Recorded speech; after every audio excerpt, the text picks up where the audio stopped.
Hello friends, RJ success point की online class में आपका हार्दिक स्वागत है। तो आज की क्लास में हम पढ़ेंगे लोक देवताओं के बारे में। तो लोक देवताओं के बारे में हम पढ़ेंगे। तो लोक देवताओं के बारे में पढ़ने से पहले हम पंचपीरों के बारे में पढ़ते हैं। तो पंचपीरों के बारे में पढ़ते हैं कि तो पंचपीरों को याद करने की एक नॉर्मल सी ट्रिक है। तो एक दोहा मानते हैं हम पश्चिमी राजस्थान के अंदर। तो पश्चिमी राजस्थान में वो दोहा बोलते हैं, पाबू हड़बू रामदे मांगलिया मेहा, पांचू पीर पधारजो गोगा जी जेहा। ठीक है, ये दोहा है। क्या क्या है दोहा? पाबू हड़बू रामदे मांगलिया मेहा, पांचू पीर पधारजो गोगा जी जेहा। ठीक है, इसका मतलब क्या हुआ? पाबू का मतलब होता पाबू जी, हड़बू जी, और हड़बू का मतलब हड़बू जी, रामदेव जी, ठीक है, और मांगलिया जी। ठीक है, ये पांच पीर टोटल, गोगा जी सहित। ठीक है, तो ये पांच पीर है टोटल। जो पीर क्या होते हैं? अब ये पीर एक टर्म आता है अपने सामने। तो पीर एक टर्म होता है ना, तो इसका मतलब होता है हिंदू और मुसलमान जो मतलब मुसलमान लोग हैं वो है ना, जिन देवताओं को मानते हैं ना उन्हें बोलते हैं पीर। यानी हिंदू और मुसलमान जिन देवताओं को मानते हैं ना उन्हें बोलते हैं पीर। ठीक है, तो हिंदू और मुस्लिम धर्म के दोनों देवताओं को मानते हैं। तो ऐसे पीर कितने हैं? तो 5 पीर है टोटल। ठीक है, हमारे राजस्थान के अंदर जो लोक देवता हैं उनमें से 5 पीर है। ठीक है, तो हम उनको क्रम बाय क्रम पढ़ते हैं। तो सबसे पहले अपना पंचपीर आता है पाबू जी। तो पाबू जी राठौड़ के बारे में हम सबसे पहले पढ़ते हैं कि पाबू जी राठौड़ का जन्म कहाँ हुआ था। तो पाबू जी राठौड़ का जन्म सबसे पहले पढ़ते हैं। तो पाबू जी राठौड़ का जन्म हुआ था कोलमंड गाँव के अंदर। तो कोलमंड गाँव कहाँ है? जोधपुर। और इनके पिता का क्या नाम था? दानल जी। ठीक है, और माता का क्या नाम था? इनकी माता का नाम था कमला दे। पत्नी का नाम था इनकी सुप्यार दे, जिन्हें क्या बोलते हैं? फूलम दे, उनका दूसरा नाम। और फूलम दे कौन थी? तो ये अमरकोट के राजा है ना, सूरजमल सोढ़ा, उनकी राजकुमारी थी। कौन? सुप्यार दे। ठीक है, जिनका दूसरा नाम क्या है? फूलम दे। और इनके सहयोगी कौन थे? चांदा और डामा। ये जो चांदा और डामा है ना, ये दोनों भील भाई थे। ठीक है, भील भाई। ठीक है, और उसके बाद इनकी जो घोड़ी है, घोड़ी के बारे में पढ़ते हैं कि इनकी घोड़ी कौन सी थी। तो इनकी घोड़ी का नाम था केसर कालमी। और देवल नामक जो चारण महिला थी वो उसकी घोड़ी थी केसर कालमी। ठीक है, और गायों की रक्षा के लिए मतलब जो पाबू जी है वो तीन फेरे के बाद वापस आ गए थे गायों की रक्षा के लिए। गाय किसकी खो गई थी? केसर कालमी की गाय खो गई थी। मैंने आपको पिछली क्लास में बताया था। और जो ढेंचू नामक गाँव है ना, वहाँ पे ना जो मतलब ढेंचू जो गांव है वहाँ पे जो जायल के जो सामंत था जिनका नाम था जिंदराव खींची, उनके खिलाफ लड़ते हुए मारे गए थे पाबू जी। ठीक है, तो ये सब हुआ। मैंने आपको पिछली क्लास के अंदर ये भी बताया था कि किस तरीके से क्या बात हुई थी कि जिंदराव खींची और पाबू जी के मध्य युद्ध क्यों हुआ। तो आप पिछली क्लास के अंदर देखना उसकी कहानी अच्छे से। ठीक है, उसके बाद आगे बढ़ते हैं। तो पाबू जी को जो है ना, लक्ष्मण का अवतार माना गया है। किसका अवतार? लक्ष्मण का अवतार। और पाबू जी को ऊंटरक्षक लोक देवता भी मानते हैं। ठीक, आगे बढ़ते हैं। उसके बाद जो रायका या फिर रेवारी जाति है ना, मतलब उसको देवासी जाति बोलते हैं, उसके लोग जो है ना पाबू जी को अपना मुख्य देवता मानते हैं। किसको? पाबू जी को। और पाबू जी को है ना प्लेग रक्षक देवता भी मानते हैं। और जो इनको है ना एक मतलब शरणागत की रक्षा करने वाला भी माना गया है। मतलब इन्होंने क्या किया था? गुजरात के जो 7 थोरी भाई थे उन्होंने उनको शरण दी थी। ठीक है, और भील जाति के जो भूपे है ना, वो रावण हत्ता वाद्य यंत्र के साथ पाबू जी की फट गाते हैं। किसके साथ? रावण हत्ता वाद्य यंत्र के साथ। तो ये क्वेश्चन एग्जाम में आ सकता है कि मतलब रावण हत्ता वाद्य यंत्र के साथ किसकी फट गाई जाती है? तो पाबू जी की फट गाई जाती है। ठीक है, और पाबू जी के जो पवाड़े गाते हैं ना, यानी उनके भजन, तो किस वाद्य यंत्र के साथ गाते हैं? तो वो माठ वाद्य यंत्र के साथ गाते हैं। ठीक है, तो एक ये याद रखना। 2 क्वेश्चन इंपॉर्टेंट क्वेश्चन बन गए। इनका मेला लगता है कोलूमंड में, और वो कब लगता है? चैत्र अमावस्या को। और फिर उसके बाद अपन पढ़ते हैं इतना। ये हुआ पाबू जी का नॉर्मल इंट्रोडक्शन। अब उसके बाद पाबू जी की जो संबंधित पुस्तकें हैं उनके बारे में पढ़ते हैं। तो पाबू जी से संबंधित पुस्तकों के नाम है, पहली पुस्तक का नाम है पाबू प्रकाश, जो लिखी थी आशिया मोड़ जी ने। किन्होंने? आशिया मोड़ जी में। ये भी बहुत इंपॉर्टेंट क्वेश्चन बनता है कि पाबू प्रकाश नामक पुस्तक किसने लिखी थी? तो ये लिखी थी आशिया मोड़ जी ने। उसके बाद पाबू जीरा दोहा, ये पुस्तक किसने लिखी थी? ये लखराज जी ने लिखी थी। उसके बाद पाबू जीरा सोरठा, सॉरी ये सोरठा लिखा हुआ है। तो सोरठा जो पुस्तक लिखी थी वो किसने लिखी थी? रामनाथ जी ने। फिर पाबू जीरा छंद जो लिखी थी बिट्टू मेहा ने। उसके बाद पाबू जीरा रूपक, ये लिखी थी मोतीसर बख्तावर। ठीक है, तो ये पाबू जी की से संबंधित पुस्तकें हैं। तो पहली पुस्तक पाबू प्रकाश जो लिखी थी आशिया मोड़ जी ने। फिर पाबू जीरा दोहा, ये किसने लिखी? लखराज जी ने। पाबू जीरा सोरठा, ये लिखी थी रामनाथ जी ने। पाबूजीरा छंद, ये लिखी थी बिट्टू मैया जी ने, ठीक है। उसके बाद पाबूजीरो रूपक, ये पुस्तक लिखी थी मोतीसर बख्तावर ने। ये हमारे पाबूजी के जो जितने भी पॉइंट थे, फैक्ट थे हमारे एग्जाम में आने लायक, हमने उन फैक्टों को पूरा किया। अब अपन अगला पीर पढ़ते हैं, जो दूसरा पीर है वो रामदेव जी तंवर के बारे में। तो रामदेव जी तंवर के कौन से मतलब कि किस वंश से थे? तंवर वंश से, ठीक है। तो रामदेव जी तंवर के बारे में पढ़ते हैं। तो रामदेव जी जो तंवर है उनका जन्म कहाँ हुआ था? तो उनका जन्म हुआ था उड़ू कश्मीर, जो कहाँ है? बाड़मेर के अंदर, ठीक है। इनके पिता का नाम था अजमाल जी, जो क्या थे? पोखरण के सामंत थे। और इनकी माता का नाम था मैणा दे, और इनकी पत्नी का नाम था नेतल दे, जो कहाँ की राजकुमारी थी? जो अमरकोट के जो राजा थे दलेल सिंह सोडा, उनकी राजकुमारी थी। कौन? नेतल दे, यानी कि रामदेव जी की पत्नी। उसके बाद इनके गुरु थे बालीनाथ जी, और ये जिनका मंदिर कहाँ पे? मंसूरिया पहाड़ी पर, जो कहाँ है? मंसूरिया पहाड़ी, जोधपुर के अंदर, ठीक है। और रामदेव जी ने एक पुस्तक लिखी थी जो एग्जाम में आने के लिए बहुत ही इंपॉर्टेंट क्वेश्चन बनता है कि रामदेव जी की पुस्तक का क्या नाम है? तो रामदेव जी ने पुस्तक लिखी थी 24 बाणियाँ, ठीक है। उसके बाद जो उनका घोड़ा था, उनके घोड़े का नाम था लीलो, और जो इनका झंडा था उसे बोलते हैं नेजा, ठीक है। और जागरण जो मतलब रामदेव जी की जो तंवर है, उनका जो जागरण किया जाता है, मतलब उनकी जो रामलीला, मतलब जैसे नॉर्मल उनका जैसे नॉर्मल परिचय दिया जाता है जिस तरीके से कि, तो आपको पता है कि लोक देवता के जो रात्रि जागरण होते हैं उसके अंदर, जैसे कि जो कोई भी लोक देवता होता है उनके रात्रि जागरण के अंदर जिस तरह की लीलाएं की जाती हैं, जैसे रामदेव जी है तो रामदेव जी लोक देवता है, तो रामदेव जी का जो पूरा जीवन परिचय है कि उन्होंने अपने जीवन काल के अंदर क्या क्या किया, तो वो छोटे छोटे नाटकों के माध्यम से, मतलब रात्रि जागरण के माध्यम से बताते हैं। तो जो जागरण को जो बोलते हैं, रामदेव जी का जो जागरण होता है उसे बोलते हैं जमो, ठीक है। तो उसके बाद मेघवाल भक्त होते हैं, उनको बोलते हैं रिखिया। क्या बोलते हैं? रिखिया, ठीक है। उसके बाद रामदेव जी को क्या माना गया है? विष्णु जी का अवतार, यानी कि कृष्ण जी का अवतार भी माना गया है। आपको पता है लक्ष्मण जी का अवतार किसे बोलते हैं? हड़बू जी को, ठीक है। सॉरी, हड़बू जी को नहीं, पाबू जी को, गलती से भूल गया, सॉरी। आगे देखते हैं। तो विष्णु जी का अवतार है रामदेव जी, ठीक है। तो रामदेव जी तंवर के बारे में अपने इतना पढ़ा। आगे पढ़ते हैं इनके बारे में। तो रामदेव जी को है ना पीरों का पीर भी कहा जाता है। तो ये एग्जाम में क्वेश्चन बन जाता है कि पीरों का पीर किसे कहा जाता है? तो किसका नाम आएगा? रामदेव जी का नाम, ठीक है। और लोक देवताओं के जो चमत्कार होते हैं उनको बोलते हैं पर्चा। क्या बोलते हैं? पर्चा। ये अलग से पॉइंट है। जितने भी जो लोक देवता हैं, जो भी मतलब चमत्कार करते होंगे ना, उनको बोलते हैं पर्चा, मतलब उनके चमत्कारों को क्या बोल देते हैं? पर्चा, ठीक है। ये अलग से पॉइंट है। और पोखरण क्षेत्र के अंदर है ना रामदेव जी ने ना भैरव जो एक अत्याचारी आदमी था उसका दमन किया था, कि उन्होंने उसको मार के लोगों को अत्याचारों से मुक्त किया था। कहाँ पे? पोखरण के क्षेत्र के अंदर, ठीक है। उसके बाद जो इतना अपन ने देखा, अब अपन आगे देखते हैं कि जो भाद्रपद की जो शुक्ल पक्ष की एकादशी है ना, उस दिन है ना रामदेव जी ने ना रामदेवरा के अंदर समाधि ले ली थी। कब ली थी? भाद्रपद की शुक्ल पक्ष की एकादशी को रोणीचा के, यानी उन्हें उसे बोलते हैं रामदेवरा, वहाँ पे उन्होंने समाधि ले ली थी, ठीक है। और उनसे एक दिन पहले उनकी एक बहन थी, धर्म की बहन, उनका नाम था डालीबाई और वो थी मेघवाल भक्त, ठीक है। और उन्होंने ना भाद्रपद शुक्ल दशमी को है ना उनसे जस्ट एक दिन पहले समाधि ली थी, ठीक है। तो ये पॉइंट अपने क्लियर हुए। उसके बाद अपन आगे पढ़ते हैं। तो मतलब जो रामदेव जी के जो मंदिर है उनके अंदर है ना रामदेव जी के मतलब मंदिरों में ना रामदेव जी के पगल्ले लगाए जाते हैं और उन पगल्लियों की पूजा की जाती है।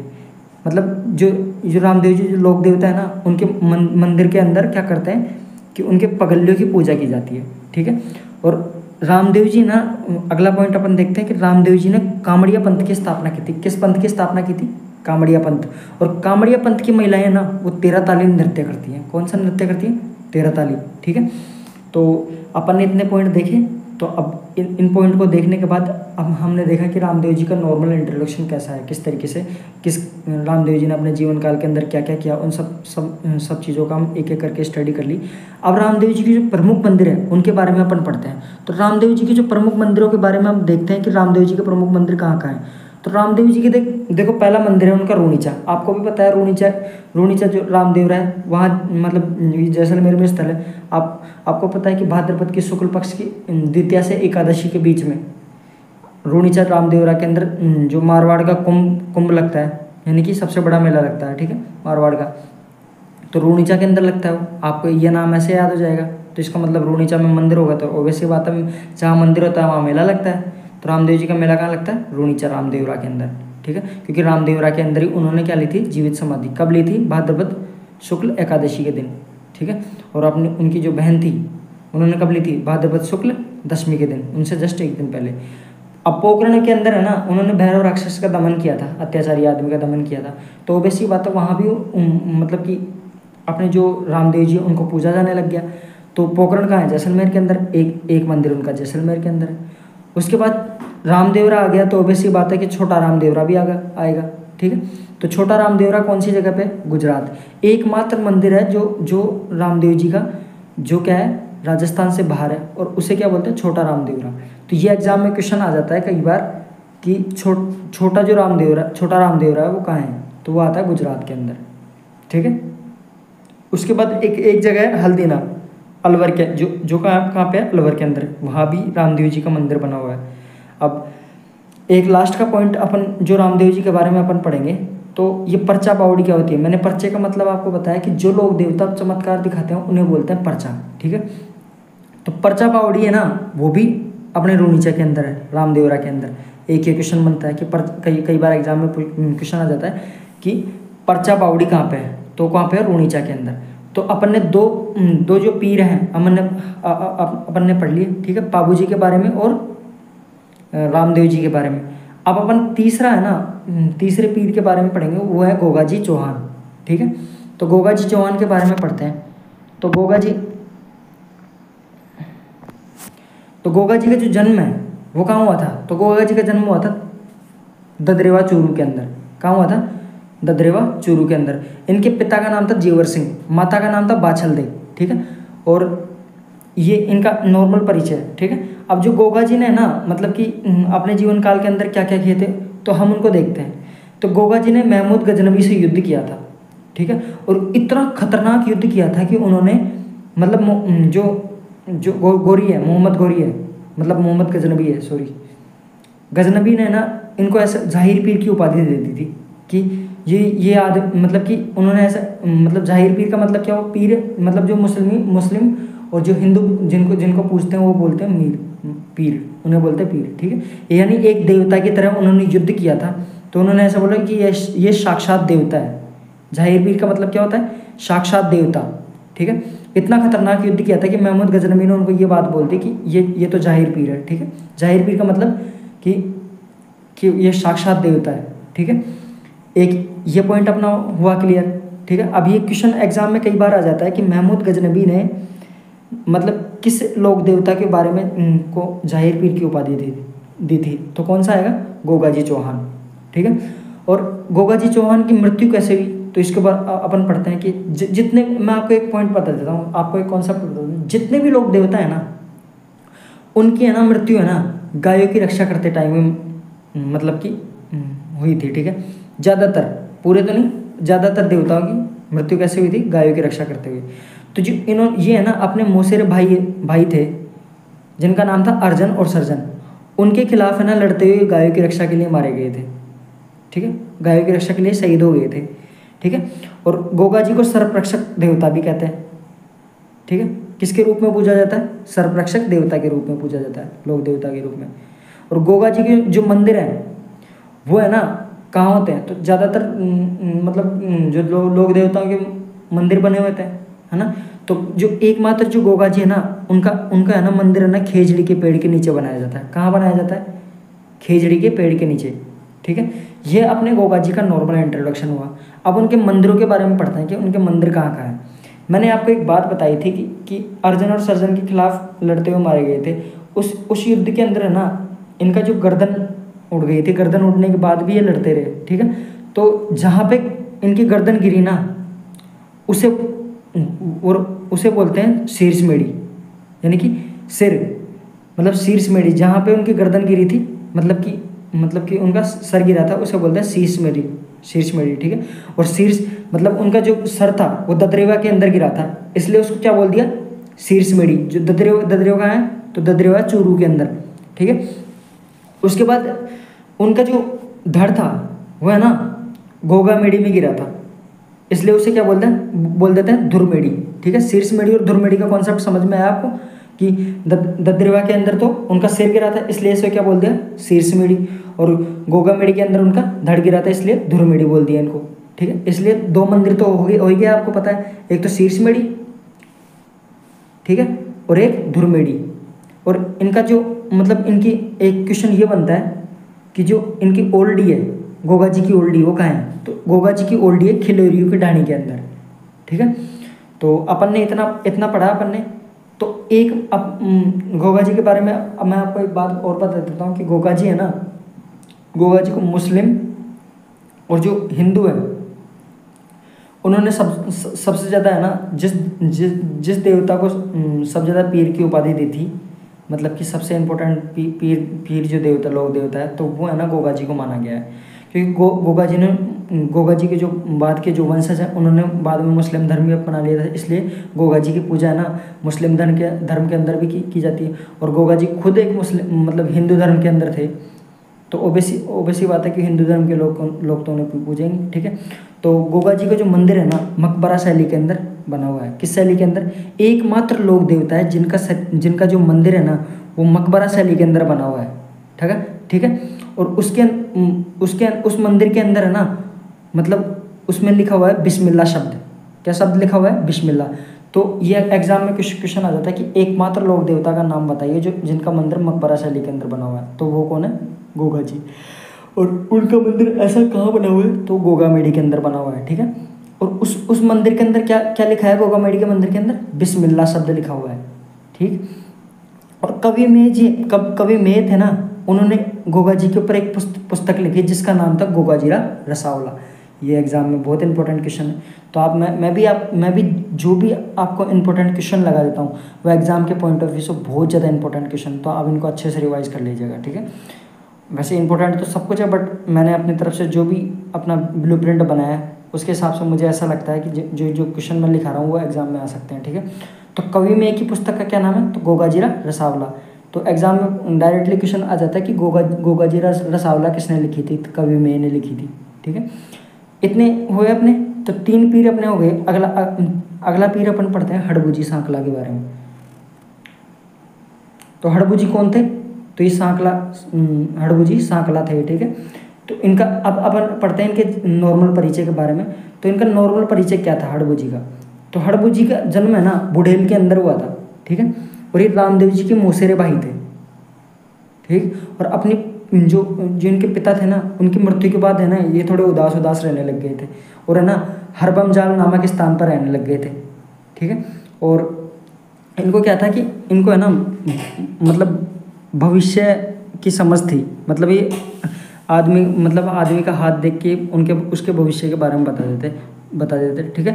तो ये एक हड़बूजी भविष्य वक्ता भी थे, ठीक है। और इन्होंने ना प्रथम जो भविष्यवाणी की थी वो जोधा जी के बारे में की थी, और जोधा जी को मंडोर जीतने का आशीर्वाद दिया था इन्होंने। इसलिए ना जैसे जोधा जी ने जब मंडोर पर अधिकार किया तो जोधा जी ने इनको कटार भेंट की थी, और साथ में ना मंडोर जीतने के बाद हड़बूजी को इन्होंने है ना बेंगटी नामक गांव जो दान में दे दिया था। और बेंगटी गांव कहाँ पे है, जोधपुर के अंदर, ठीक है। तो बेंगटी नामक गांव किसने दान में दे दिया था, तो जोधा जी ने। किसको, हड़बूजी को, ठीक है।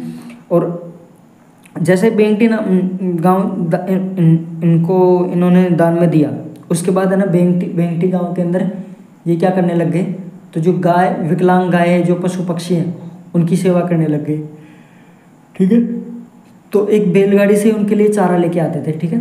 तो बैलगाड़ी से इनके लिए चारा लेके आते थे, तो जिस बैलगाड़ी से चारा लेके आते थे ना पशुओं के लिए, विकलांग पशुओं के लिए, उस बैलगाड़ी की भी पूजा की जाती है, ठीक है। और बेंगटी गांव के अंदर है, ठीक है।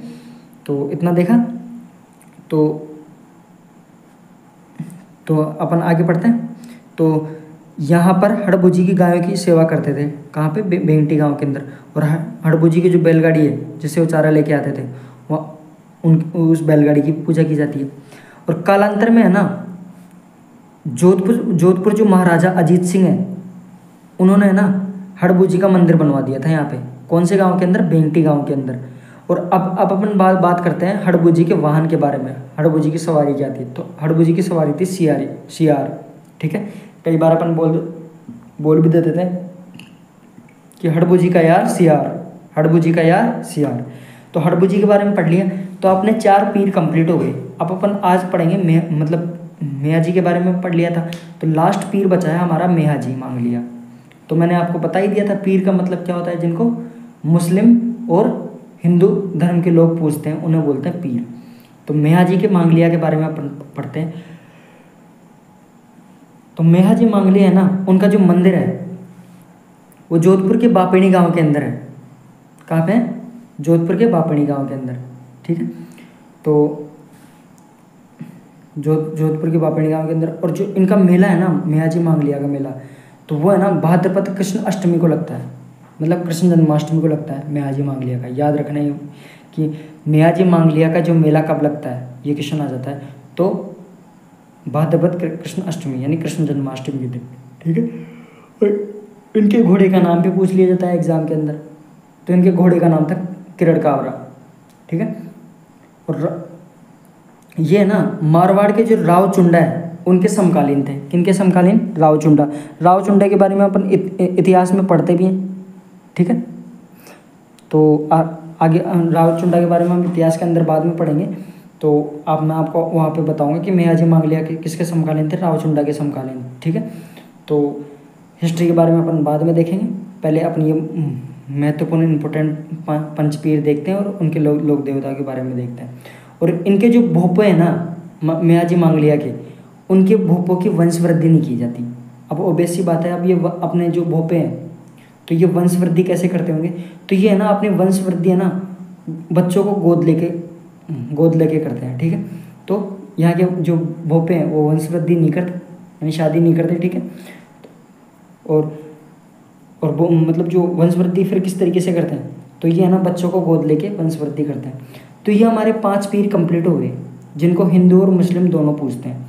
अब अपन पढ़ते हैं अन्य लोक देवता, अन्य राजस्थान के लोकप्रिय लोक देवताओं के बारे में। तो हम सबसे पहले पढ़ते हैं तेजा जी के बारे में। तो तेजा जी का जो जन्म है वो है ना खरनाल के अंदर हुआ था। कहाँ हुआ था? खरनाल के अंदर। और इनके पिता का नाम था तहाड़ जी, इनकी माता का नाम था राम कुंवरी, पत्नी का नाम था पेमल दे, जो कहाँ की थी? पनेर की राजकुमारी। ठीक है, पनेर कहाँ पे है? अजमेर के अंदर। ठीक है, ये सारे नाम आप अच्छे से याद करना, क्योंकि है ना अभी जो इनके मंदिर आएंगे तो उनसे रिलेटेड ही आएंगे। ठीक है, और इनकी जो घोड़ी है, तेजा जी की घोड़ी का कई बार नाम पूछ लेते हैं। तेजा जी की घोड़ी का क्या नाम है? तो तेजा जी की घोड़ी का नाम था लीलन। और आपको पता है तेजा जी का जब मेला लगता है तो उनके जो पुजारी होते हैं उनको क्या बोलते हैं? यानी उनको भूपों क्या बोलते हैं? घोड़ला।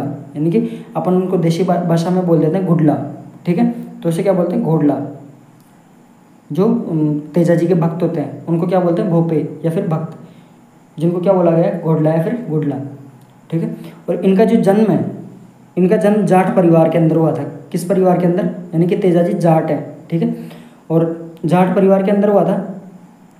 अब अपन आगे देखते हैं कि मैं आपको एक तेजा जी के बारे में नॉर्मल स्टोरी बताता हूँ। ठीक है, तो एक बार क्या हुआ कि तेजा जी है ना, मतलब तेजा जी की शादी जिनके साथ हुई थी, मतलब पेमल दे के साथ हुई थी। ठीक है, तो पेमल दे की शादी हुई थी, तो पेमल दे की एक मित्र थी। ठीक है, ठीक है, और उसका नाम था लाछा गुजरी। ठीक है, तो इनकी गायों को है ना, इनकी गायों को है ना, लाछा गुजरी की गायों को कुछ लोग चुरा ले गए थे। ठीक है, अब ये शिकायत है ना, मतलब लाछा गुजरी ने सबसे पहले पेमल दे को की, और पेमल दे ने इसके बारे में है ना तेजा जी को बताया। ठीक है, और तेजा जी ने ना इसके बारे में बताया था। तो तेजा जी बताने के बाद तेजा जी ने गायों की रक्षा के लिए गए। ठीक है, तो गायों की रक्षा के लिए गए थे, तो गायों को बचाने के बाद ये वापसी में लौट रहे थे। ठीक है, अब ये वापसी में लौट रहे थे उस टाइम पे, तो ये घायल हो गए। ठीक है, तो घायल हो गए। तो ऐसा भी कहा जाता है कि नॉर्मल स्टोरी ऐसे कहा जाता है कि तेजा जी जब लाछा गुजरी की गायों को बचाने जा रहे थे, उस बीच में एक सांप मतलब अग्नि में गिरा हुआ था। तो उन्होंने मतलब तेजा जी ने उस सांप को अग्नि से हटा के साइड में गिरा दिया था, ठीक है। अब उस सांप ने ना, मतलब ऐसा कहा जाता है कि उस सांप के एक मतलब कि उसको मुक्ति मिल गई थी एक तरीके से आग में जलने से, ठीक है। तो आग में जलने से पहले उसको उन्होंने हटा लिया, तो उनको इस बारे में पता नहीं था कि इसको मुक्ति मिलने वाली है। पर उस सांप ने उनको बोला कि आपने मेरी मुक्ति का मार्ग मुझसे हटा लिया, अब मुझे है ना पूरे 1000 वर्ष पूरे करने पड़ेंगे इस धरती पर, ठीक है। तो उन सांप को इस बारे में इस चीज़ का बहुत बुरा लगा, तो उन्होंने बहुत बुरा गुस्सा है तेजा जी पे, ठीक है। तो तेजा जी ने उनको बोला कि अभी तो आप जो दंड मेरे को देना चाहोगे तो वो दे लेना, पर मैं अभी किसी अपने कर्तव्य को पूरा करने के लिए जा रहा हूँ, मतलब कुछ गायें हैं उनको बचाने के लिए जा रहा हूँ। उसके बाद जब मैं उन गायों को बचा लूँ, जब मैं वापसी में आऊँगा तो आप मेरे को डस के आप मेरे को मार सकते हो। तो ये कह के तेजा जी चले गए। अब ऐसा कह के जब वापसी में जब वो तेजा जी लौट रहे थे, तो उस टाइम पे है ना तेजा जी पूरी तरह से घायल हो गए थे लाछा गुजरी की गायों को बचाते हुए। तो जब लाछा गुजरी की गायों को बचाने के बाद जब वापसी आए, तो सांप ने बोला उनको कि मैं आपको कहाँ कहाँ काटूँ, आपका तो पूरा शरीर पूरी तरह से घायल है। तो उन्होंने ऐसे बोला तेजा जी ने कि एकमात्र मेरे शरीर का सारा पूरा शरीर ऊपर से नीचे तक घायल है, आप मेरी जीभ को डस सकते हो और इससे आपका बदला भी पूरा हो जाएगा और आपके मतलब जो आपको मुक्ति भी मिल जाएगी, ठीक है। तो सांप ने उनको जीभ पर डस लिया और वो स्थान कौन सा था, उस स्थान का नाम था सुरसुरा। तो सुरसुरा ग्राम के अंदर एक सांप के डसने से उनकी मृत्यु हो गई, ठीक है। और तेजा जी को क्या फिर इसलिए तेजा जी क्या बोलते हैं, सर्परक्षक देवता। जैसे ही सांप ने डसा तो सांप ने उनको एक वरदान दिया था कि आज से जो भी मतलब कि आपको पूजेगा, आपका नाम याद करेगा, तो उसके ऊपर सांपों का जहर प्रभावहीन हो जाएगा, उसके ऊपर सांपों का जहर प्रभावहीन हो जाएगा, यानी कि आप सर्परक्षक लोक देवता के रूप में पूजे जाओगे। ये वरदान दिया था उस सांप ने उनको, ठीक है। तो तेजा जी को क्या बोलते हैं, सर्परक्षक देवता और काला और बाला का देवता भी बोलते हैं। ये पॉइंट पूरे हुए अपने। और खेतों में जो हल जोतते टाइम है ना, किसान है ना तेजा जी के गीत गाते हैं। किसके, तेजा जी के।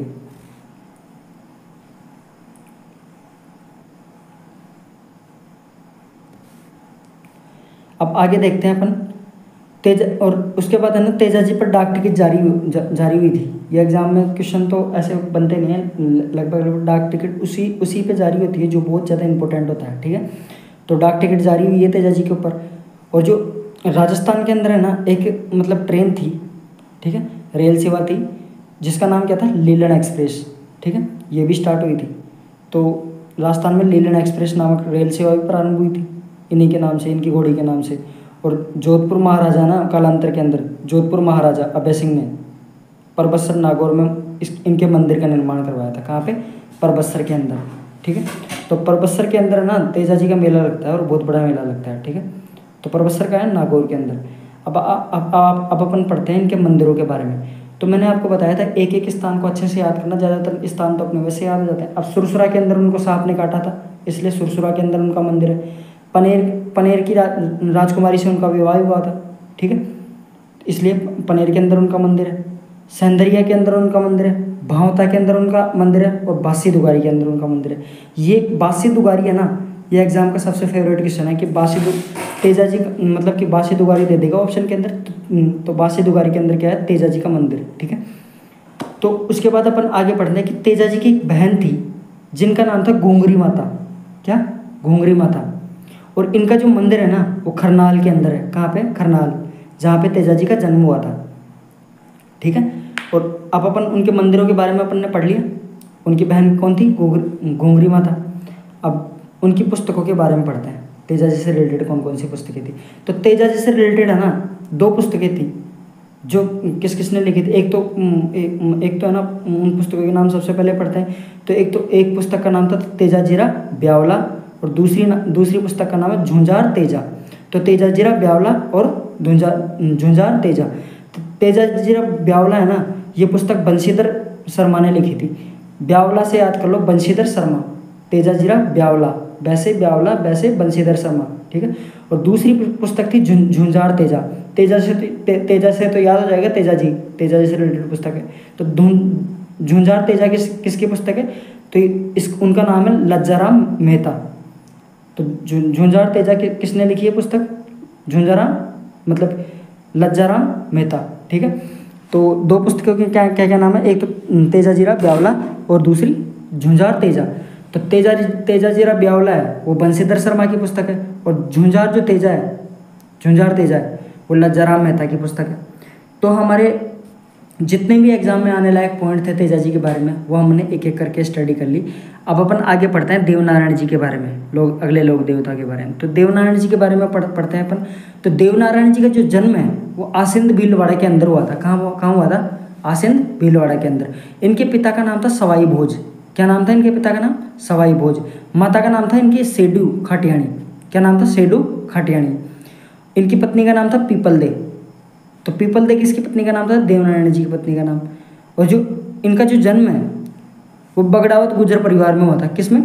बगड़ावत गुर्जर परिवार के अंदर। ठीक है, और ये एक बगड़ावत के नाम से ना एक पुस्तक भी है। ठीक है, और बगड़ावत के नाम से पुस्तक है वो किसकी है? लक्ष्मी कुमारी चुंडावत। ये एग्जाम का सबसे फेवरेट क्वेश्चन है कि बगड़ावत नामक पुस्तक किसकी है? तो लक्ष्मी कुमारी चुंडावत की पुस्तक है। ठीक है, लक्ष्मी कुमारी चुंडावत ने पुस्तक लिखी बगड़ावत। ठीक है, तो इतना अपन ने पढ़ा। तो बगड़ावत गुर्जर परिवार में देवनारायण जी का जन्म हुआ था। अब देवनारायण जी है ना वो भिनाय के राजा को मारकर है ना अपने पिता की हत्या का बदला लिया था इन्होंने। मतलब भिनाय के जो राजा थे उन्होंने ना इनके पिता की हत्या कर दी थी, और बाद में भिनाय के राजा को मारकर अपने पिता की मृत्यु का बदला लिया था इन्होंने। किन्होंने? देवनारायण जी ने। और इनको है ना भगवान विष्णु का अवतार भी मानते हैं। किसको? देवनारायण जी को।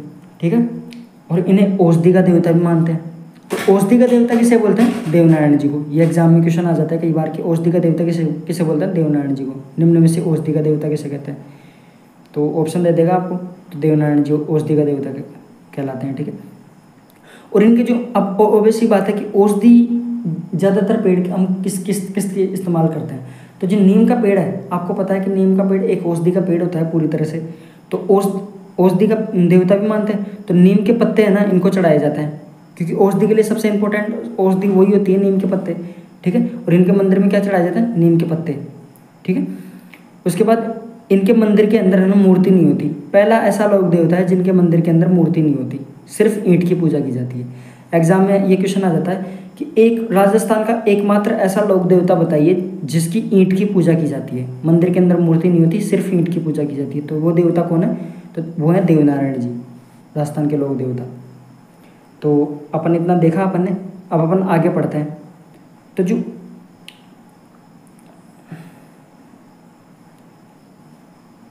तो इसके अंदर जो गुर्जर जाति के भोपे है ना, अब अपन ये देखते हैं कि देवनारायण जी के फड़ कौन गाते हैं।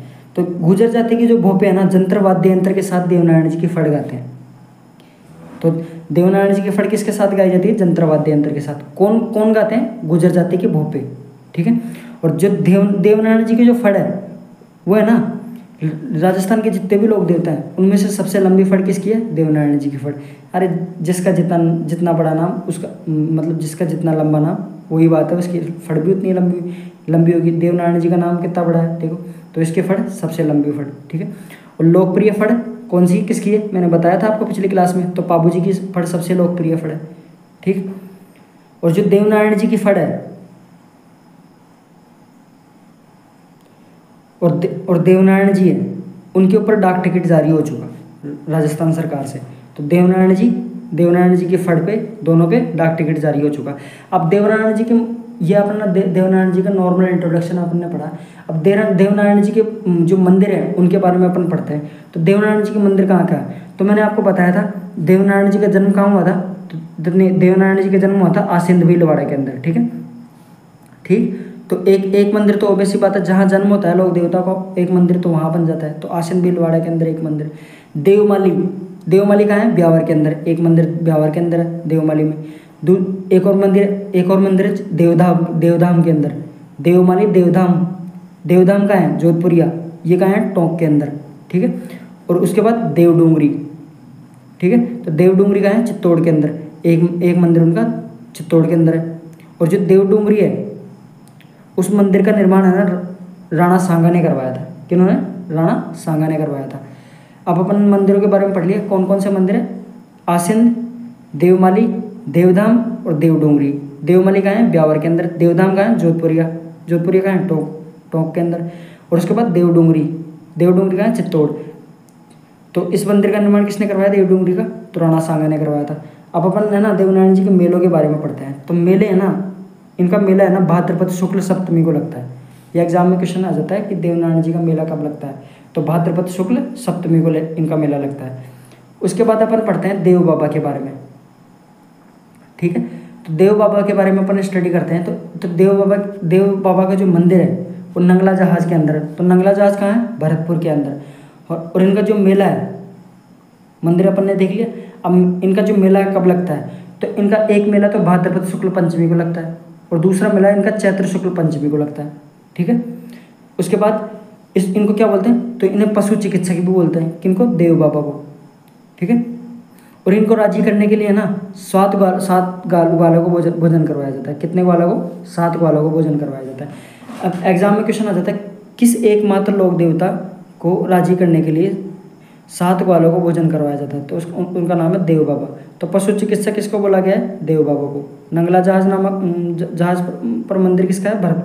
भरतपुर के अंदर, तो देव बाबा का मंदिर है, ठीक है। ये अपना देव बाबा का नॉर्मल इंट्रोडक्शन हुआ। उसके बाद अपन पढ़ते हैं मल्लीनाथ जी के बारे में। तो मल्लीनाथ जी है ना मारवाड़ के राठौड़ राजा थे। कौन थे? मल्लीनाथ जी, ठीक है। और इन्होंने ना 1399 ईस्वी में है ना इन्होंने हरि कीर्तन का आयोजन करवाया था। किसका? हरि कीर्तन का आयोजन। एग्जाम में ये क्वेश्चन बन जाता है कि हरि कीर्तन का आयोजन किसने करवाया था, तो मल्लीनाथ जी ने करवाया था। इनका जो मंदिर है वो तिलवाड़ा के अंदर है, ठीक है। और इनका जो मेला है वो चैत्र कृष्ण एकादशी से चैत्र शुक्ल एकादशी के मध्य लगता है, मध्यवर्ती है, ठीक है। तो ये एक पशु मेला है मल्लीनाथ जी का। और इसमें जो मालानी घोड़े हैं, मतलब जो मालानी घोड़े मतलब गुजरात और जो मतलब कि अपना जो बांगड़ का एरिया है राजस्थान का दक्षिण पूर्वी राजस्थान है, वहाँ पे मालानी नस्ल के पशु पाए जाते हैं, पशु और घोड़े। तो उस मेले के अंदर चैत्र कृष्ण एकादशी और चैत्र शुक्ल एकादशी का मध्य मेला लगता है। उसके अंदर मालवी घोड़ों का क्रय विक्रय किया जाता है, ठीक। तो इतना देखा अपन ने। और इनकी जो रानी है उनका नाम था रूपा दे, जो क्या है? एक लोक देवी है, ठीक है। और इनके कहने पे है ना ये लोक देवता बने थे। क्या? इनके कहने पे क्या बने थे? लोक देवता, ठीक है। तो इन्होंने ना समाज में छुआछूत को दूर करने का प्रयास किया था। किन्होंने? मल्लीनाथ जी ने, ठीक। और इनके जो गुरु हैं वो उगम सिंह भाटी हैं। कौन है? उगम सिंह भाटी। तो ये मल्लीनाथ जी के नॉर्मल इंट्रोडक्शन हो, ठीक है। तो मल्लीनाथ जी का जो गुरु है कौन है? उगम सिंह भाटी, ठीक। अब अपन अगला पढ़ते हैं तल्लेनाथ जी के बारे में। तो तल्लेनाथ जी का जो वास्तविक नाम था वो गोगादेव राठौड़ था। क्या नाम था? गोगादेव राठौड़। और ये है ना शेरगढ़ के सामंत थे। कौन? तल्लेनाथ जी। और राव चुंडा है उनके भाई थे। कौन?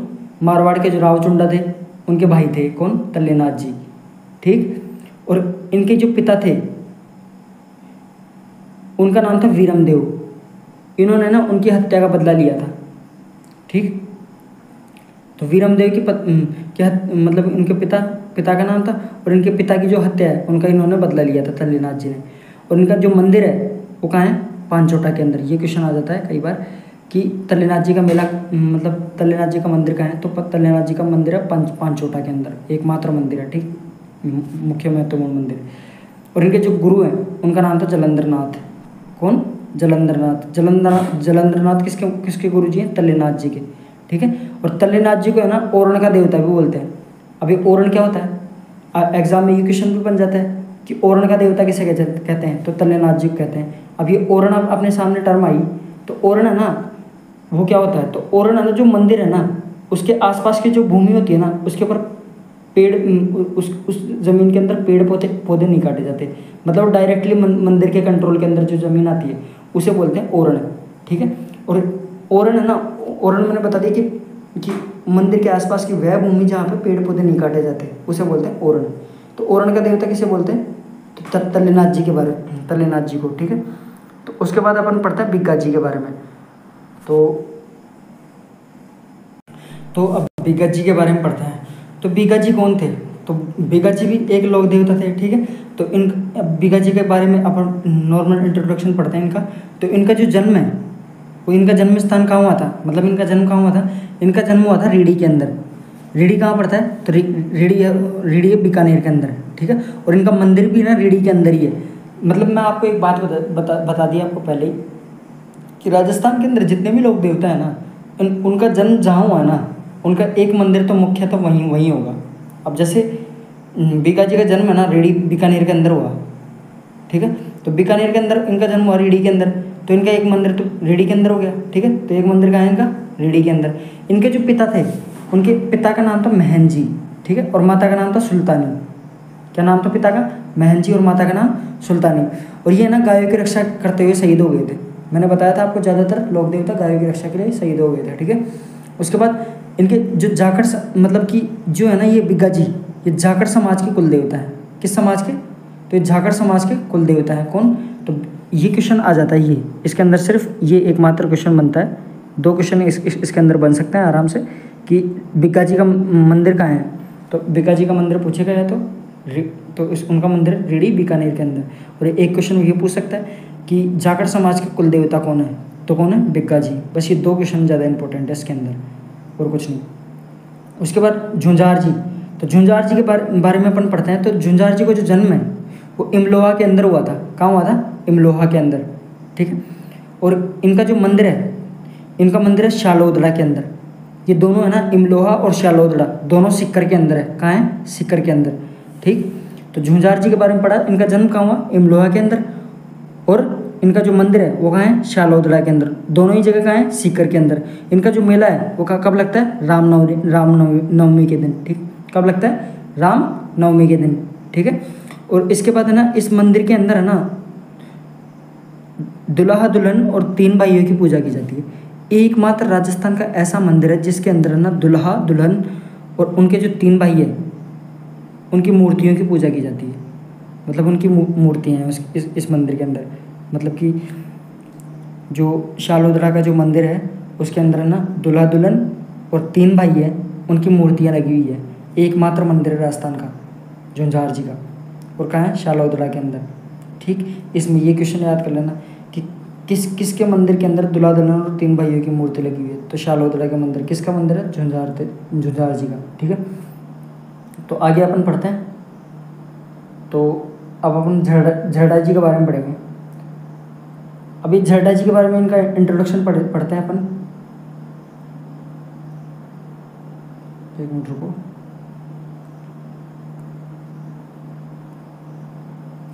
तो झरडा जी कौन थे, तो झरडा जी है ना पाबू जी के भतीजे थे। किनके भतीजे थे, पाबू जी के। अब मैंने आपको बताया था कि ढेंचू नामक गांव के अंदर है ना, मतलब जिंदराव खींची के खिलाफ पाबू जी जो हैं लड़ते हुए मारे गए थे, गायों की रक्षा करते हुए, ठीक है। अब ये जो जिंदराव खींची ने पाबू जी को मार दिया। अब जो झरडा जी है ना उनके भतीजे थे, किसके, पाबू जी के। और झरडा जी के पिता को है ना जिंदराव खींची ने मार दिया था और पाबू जी को मार दिया था, और इसलिए झरडा जी को जिंदराव खींची से बदला लेना था, ठीक है। तो जिंदराव खींची को इन्होंने मार कर है ना अपने पिता और अपने जो चाचा है उनकी हत्या का बदला लिया था। किन्होंने, झरडा जी ने। किसको मारकर, जिंदराव खींची को मारकर। और इनका जो झरडा जी का जो अन्य नाम है, उनका अन्य नाम है एक तो रूपनाथ है, ठीक है। तो उनका रूपनाथ किसका नाम है, झरडा जी का नाम है, ठीक है। और इनके मंदिर 2 मंदिर हैं, इनके प्रमुख मंदिर। अब मैंने आपको बताया था पाबू जी का जन्म कहाँ हुआ था, कोलुमंड बाड़मेर के अंदर। तो ये भतीजे हैं उनके, तो ओबेस सी बात है। तो इनका मंदिर भी कहाँ हुआ, एक कोलुमंड के अंदर, ठीक है। और एक मंदिर इनका कहाँ है, सिंबुदड़ा के अंदर। कौन सी जगह, सिंबुदड़ा के अंदर। और हिमाचल प्रदेश के अंदर है ना इन्हें बालकनाथ जी के रूप में पूजा जाता है। किसके रूप में, बालकनाथ जी के रूप में। तो एक ये क्वेश्चन बनता है कि हिमाचल प्रदेश के अंदर किस लोक देवता को बालकनाथ जी के रूप में पूजा जाता है। तो इसका किनका नाम आएगा, झरडा जी का नाम, ठीक। और सिंबुदड़ा के अंदर किस लोक देवता का मंदिर है, एक ये क्वेश्चन बनता है। तो झरडा जी का मंदिर, ठीक है। उसके बाद केसरिया कुंवर जी है ना, केसरिया कुंवर जी के बारे में पढ़ते हैं। तो उससे पहले अपन झरडा जी के बारे में एक क्वेश्चन और बनता है इंपॉर्टेंट, तो वो अपन देखते हैं। तो झरडा जी के बारे में अपन ऐसा क्वेश्चन पूछ लेगा, कोलुमंड गाँव, मतलब कोलुमंड के अंदर, मतलब बाड़मेर के अंदर किन किन लोक देवता के मंदिर है। तो ऑप्शन में दे देगा झरडा जी और क्या कहते हैं, पाबू जी, ठीक है। उसके बाद अगले में दे देगा जरडा जी, उसके बाद तेजा जी, जरडा जी, फिर उसके बाद गोगा जी, ऐसे कुछ नाम। तो कौन कौन से आएंगे, तो 2 नाम आ गए, एक तो जरडा जी का और एक पाबू जी का, ठीक है, समझ गए ना। उसके बाद अगला पड़ता है केसरिया कुंवर जी। तो केसरिया कुंवर जी है ना, गोगा जी के बेटे थे। अब गोगा जी को है ना सर्परक्षक लोक देवता के रूप में पूजा जाता है, तो ओबेस सी बात है उनके बेटे को भी किसके रूप में पूजा जाएगा, तो सर्परक्षक लोक देवता के रूप में। तो सर्परक्षक लोक देवता के रूप में केसरिया कुंवर जी को पूजा जाता है और गोगा जी को पूजा जाता है। गोगा जी के बेटे कौन थे, केसरिया कुंवर जी, ठीक है। उसके बाद अपन आगे बढ़ते हैं। अब अपन आगे का नाम पढ़ते हैं हरिराम जी के बारे में। अभी हरिराम जी कौन थे, तो हरिराम जी जो है ना, इनके बारे में इतना तो नहीं दे रखा वैसे फैक्ट, बट हरिराम जी के जो मंदिर है, मतलब जो इसमें जो क्वेश्चन आए हुए हैं एग्जाम के अंदर, वो अपन देखते हैं सबसे पहले। तो इनका जो मंदिर है वो जोहड़ा नागौर के अंदर है। कहाँ पे, जोहड़ा नागौर के अंदर। और इनका जो मेला है ना, भाद्रपद शुक्ल पंचमी को लगता है। कब लगता है, भाद्रपद शुक्ल पंचमी। और इनको भी ना सर्प रक्षक लोक देवता के रूप में पूजा जाता है। किनको, हरिराम जी को, ठीक है। और इनके मंदिर के अंदर है ना सांप की बांबे की पूजा की जाती है। एकमात्र मंदिर है जोहड़ा नागौर के अंदर जिसके अंदर है ना, और एकमात्र लोक देवता है जिसके मंदिर के अंदर सांप की बांबे की पूजा की जाती है। ये एग्जाम के पॉइंट ऑफ व्यू से बहुत अच्छा क्वेश्चन है, और मुझे ऐसा लगता है कि यार इस बार के कंपटीशन में ज़रूर आएगा BSTC वाले के अंदर, ठीक है। और कोई भी एग्जाम राजस्थान के अंदर आ सकता है। अगर इस बार नहीं आया तो किसी दूसरे कंपटीशन एग्जाम में आएगा। तो सांप की बांबे की पूजा किस मंदिर के अंदर की जाती है, जोहड़ा नागौर के अंदर। और किस लोक देवता के मंदिर के अंदर सांप के बांबे की पूजा की जाती है, तो वो कौन है, हरिराम जी के अंदर, हरिराम जी का नाम आएगा, ठीक है। तो सर्परक्षक लोक देवता के रूप में पूजा जाता है हरिराम जी को। उसके बाद वीरफत्ता जी। तो वीरफत्ता जी का नाम तो आपने सुना ही होगा, महाराणा प्रताप के साथ थे वो, ठीक है। तो वीरफत्ता जी राठौड़, कल्ला जी राठौड़, इनका नाम तो आपने सुना होगा पहले से। तो वीरफत्ता जी, तो इनका जन्म ये दूसरे वीरफत्ता जी हैं, सॉरी, ये लोक देवता हैं। तो उनको भी लोक देवता के रूप में पूजा जाता है। वैसे जो मतलब रणथंभौर का साका हुआ था, अकबर मतलब उदय सिंह जी गोगंदा की पहाड़ियों में चले गए थे। उसके बाद मतलब चित्तौड़गढ़ साका हुआ था ना, जिसके अंदर अकबर ने 30,000 जो 1000 लोगों को कत्लेआम करवा दिया था, ठीक है। तो आपको पता है वो। तो आगे अपन पढ़ते हैं, ये 1569-70 की बात है, सब समथिंग, ठीक है। वीरफत्ता जी, तो वीरफत्ता जी के बारे में अपन पढ़ते हैं। तो इनका जो मंदिर है वो सातों झालोर के अंदर है। कहाँ है, सातों झालोर के अंदर। और इनका जो मेला है वो भाद्रपद शुक्ल नवमी को लगता है। कब लगता है इनका मेला, भाद्रपद शुक्ल नवमी के दिन। और ये भी है ना गायों की रक्षा करते हुए वीरगति को प्राप्त हो गए थे। कौन, वीरफत्ता जी। तो इसके अंदर तो कोई पॉइंट खास पूछने वाला लगता नहीं, ये जरूर हो सकता है कि भाद्रपद शुक्ल नवमी को किसका मेला लगता है, वीरफत्ता जी का, ठीक है। मंदिर आपको पता है सातों झालोर के अंदर, ठीक। छोटे एग्जामों के अंदर ये जो मेले हैं ना, इनके जो डेट्स हैं वो कम ही आते हैं। मेन जो मेले होते हैं उनके डेट्स ही पूछते हैं, मतलब भाद्रपद शुक्ल नवमी, क्योंकि ये थोड़े टिपिकल नाम हो जाते हैं। वैसे तो हर किसी का नाम याद भी नहीं होते, तो जो छोटे जो बड़े मेन त्यौहार है उनके आ जाते हैं छोटे एग्जामों के अंदर। और RS जैसे SI के अंदर तो कुछ भी आ सकता है, अपन कुछ कह नहीं सकते उसका तो। और उसके बाद अपन आगे बढ़ते हैं खेतला जी, ठीक है।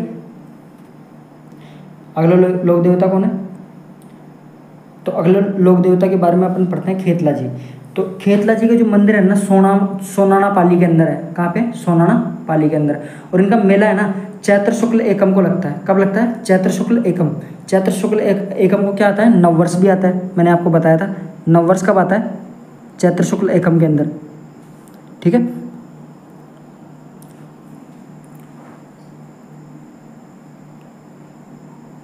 ठीक। और चैत्र शुक्ल एकम के अंदर मेला लगता है खेतला जी का, ठीक है। इनका मंदिर कहाँ है, खेतला जी का, सोनाना पाली के अंदर। और यहाँ पे है ना हकलाने वाले बच्चों का इलाज किया जाता है। कहाँ पे, खेतला जी के मंदिर के अंदर। कहाँ, सोनाना पाली के अंदर।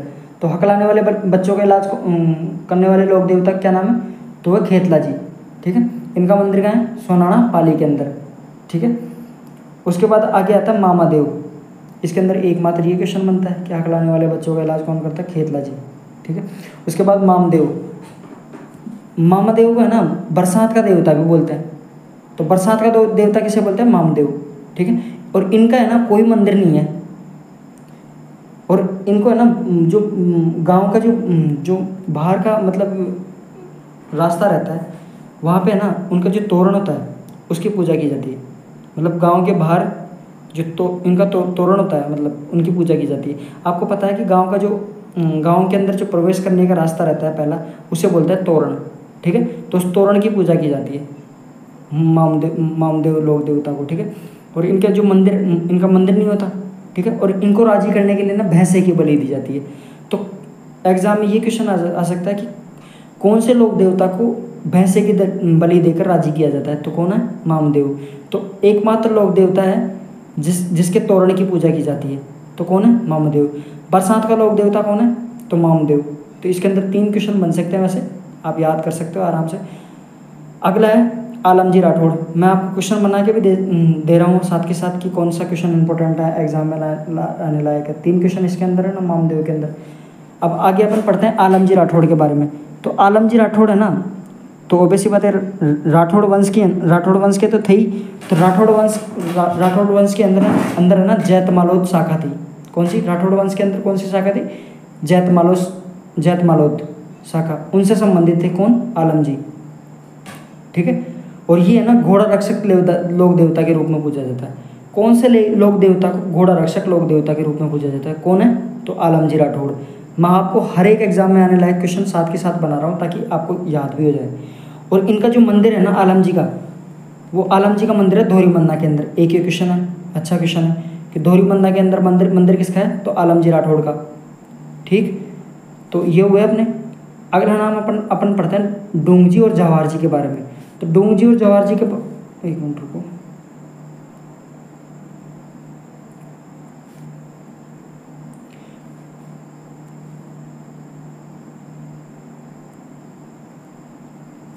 तो डोंगजी और जवाहर जी के बारे में पढ़ते हैं। तो डोंगजी को और जवाहर जी के बारे में आप है ना राजस्थान हिस्ट्री के अंदर भी पढ़ते हैं खूब, ठीक है। तो डोंगजी और जवाहर जी के बारे में अपन पढ़ते हैं कि ये है ना एक ठिकाना था बाठोड़ और पाटोदा, मतलब कोई जगह थी बाठोड़ और पाटोदा, यहाँ के सामंत थे कौन? डोंगजी और जवाहर जी। और कालांतर के अंदर है ना ये जैसे बाठोड़ और पाटोदा के सामंत थे, उसके बाद है ना अंग्रेजों ने इनको वहाँ से हटा दिया था सामंती अधिकार से। और सामंती अधिकार से जैसे ही उन्होंने अंग्रेजों ने हटाया, तो ये है ना क्या बन गए थे? डाकू बन गए थे बाद में, ठीक है। और ये अमीरों को लूट कर है ना उनका जो धन है ना गरीबों के अंदर बांट देते थे। इनका यही काम था डोंगजी और जवाहर जी का। और इनके जो कुछ साथी थे, अकेले तो लूटपाट करेंगे नहीं, इनके कोई ना कोई साथी तो होंगे ना।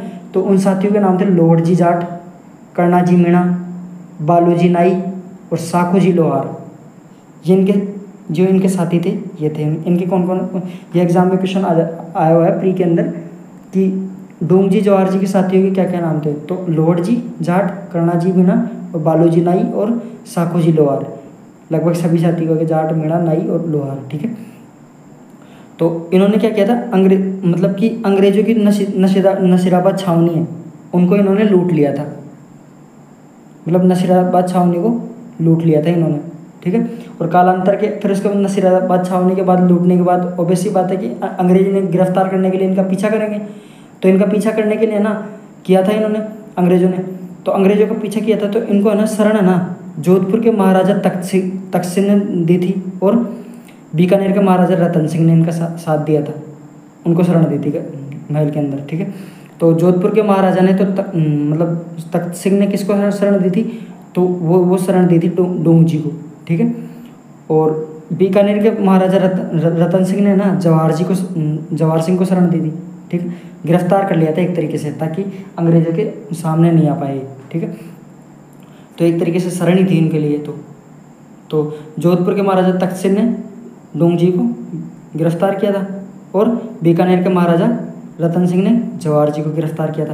ये गिरफ्तार इसलिए किया था ताकि अंग्रेज ने इनको फांसी की सज़ा नहीं दे, क्योंकि नसीराबाद छावनी को लूटने के बाद आपको पता है कि क्रांतिकारियों के सामान लूटने के बाद लगभग जो क्रांतिकारी थे उनको सबको फांसी की सज़ा मिली। तो फांसी की सज़ा से बचाने के लिए कि तख्त सिंह और जो रतन सिंह हैं उन्होंने डोंगजी जवाहर जी का साथ दिया था। तो हमारे लोक देवता यहाँ पूरे हुए। तो अगली क्लास में हम पढ़ेंगे लोक देवियों के बारे में।